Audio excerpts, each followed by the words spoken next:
football fans, welcome into another week of the Daily Reflector's Fearless Football Forecast. Tony, it's the at least for me, it's the first long sleeve edition. Oh, does that mean that fall is here? It is officially, after freezing Tuesday night, covering Aiden Grifton, it is officially cold, and I officially busted out the long sleeves. Well, I mean, I've worn long sleeves on the show before just because I'm classy. All the time. Oh, okay. I mean, it doesn't have anything to do with the weather. Right.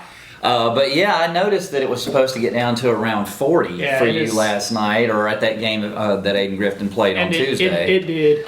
So yeah, I mean, first of all, you need to toughen up. Secondly, yes, fall is here. We have games. Jordan, what's the first one? Yes, we're going to jump right into 5 games. South Central's off this week, so we've got 5 games coming up involving Pitt County teams.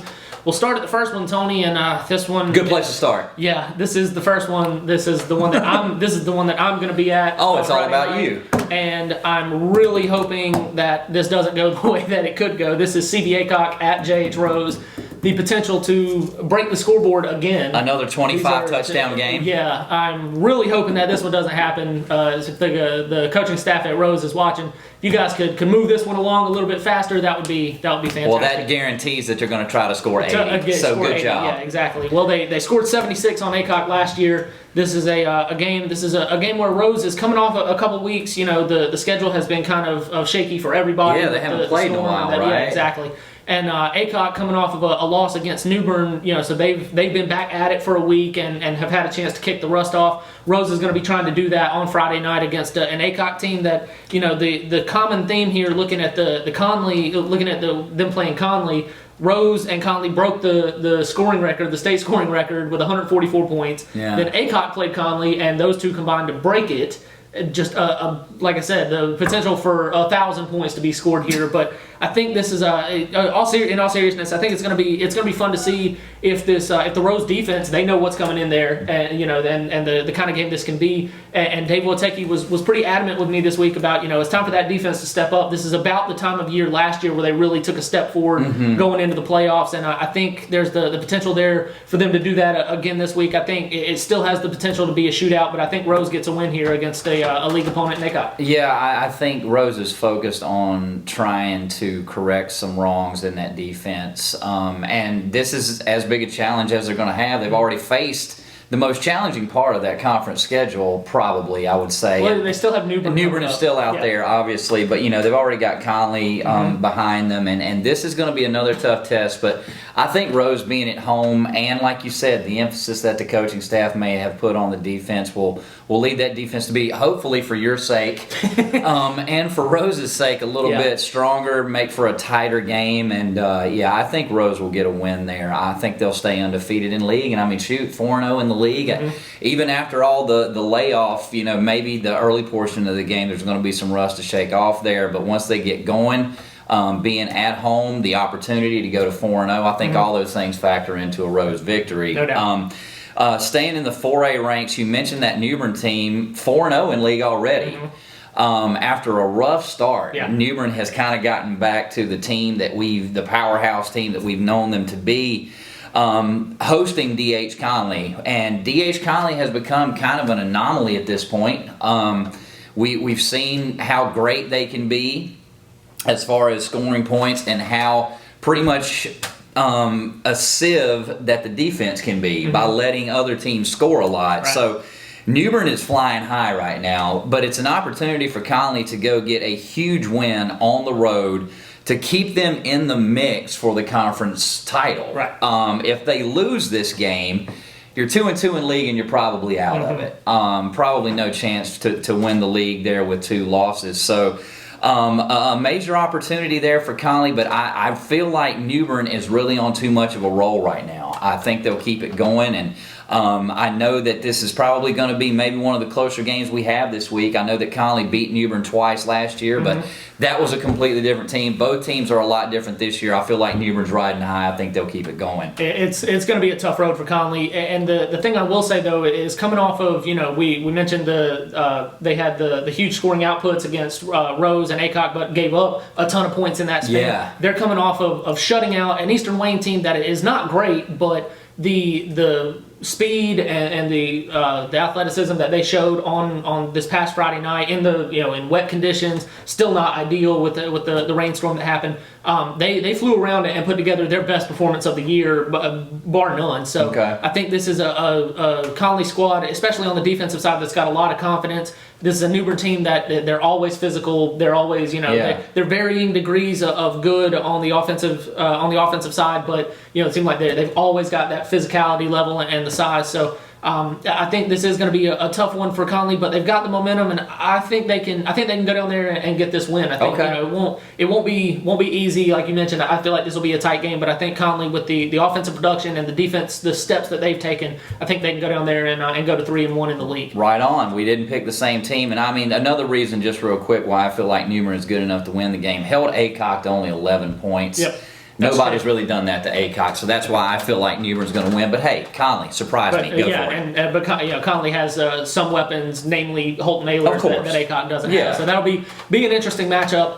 A matchup that on paper looks like it could be a little more lopsided. Is dropping down to 2A is Goldsboro at Aden-Grifton. Yep. Like I mentioned, Aden-Grifton, they've already played once this week. Got a lopsided win against South Lenore on Tuesday night. Whitehurst ran wild, right? Yeah, 5 touchdowns, over 200 yards. They played really well, from a scoring perspective. Paul Cornwell wasn't totally thrilled with the effort that he got, but this is a Goldsboro team that is winless, that has struggled so bad in stopping people. They're averaging right at 43 points a game, and this is like I said, a Aden-Grifton team who scored 47 already this week. So not saying that anything could happen. Goldsboro put a little bit of a scare into Kinston on Tuesday night before Kinston was kind of able to pull away, but I think this is a game that Aden-Grifton takes at home to stay unbeaten and set up a huge matchup next week with Kinston.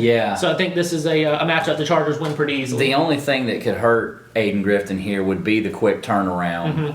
But it's one of those deals where the hurricane came and it forced schedules to be rearranged, and the players and coaches have to prepare for it. Right. It's there in front of you. You can't change it. I know that ideally Coach Cornwell wouldn't want to have a 2-day break in between football games. Right. Nobody does. It seems insane to make kids play that way, but that's where we are in order to get this regular season in before the playoffs start. I feel like if you're going to have 2 games in a week, Aden-Grifton having South Lenore backed up by a game at Goldsboro is probably about as good as Coach Cornwell could have drawn it up. I feel like they'll win easily, move to 3-0 in that league, and set up some huge games in that league the next couple of weeks. I think that's an easy win for AG. The next game we have is Bedingfield at Farmville Central. Farmville Central looking for that first league win. I know that they would really like to do that against an always talented, always athletic Bedingfield team. The times that I've seen that team play in the last few years, they have, number one, they have a lot of size. They have just crazy good athletes, and usually pretty disciplined. It seems like when they've had down years, it's when they commit turnovers and penalties a lot late in the year. I feel like Bedingfield has probably worked some of those things out, and you can't really carry over much from one year to the next, but that 40-0 win that Bedingfield had over Farmville Central last year really still kind of stands out in my mind, because we thought that Farmville Central would be better than that. And I mentioned Conley being a team that you kind of can't figure out. Farmville Central, it seems to be in the same boat. When they're healthy and not shooting themselves in the foot with penalties and turnovers, they can beat anybody.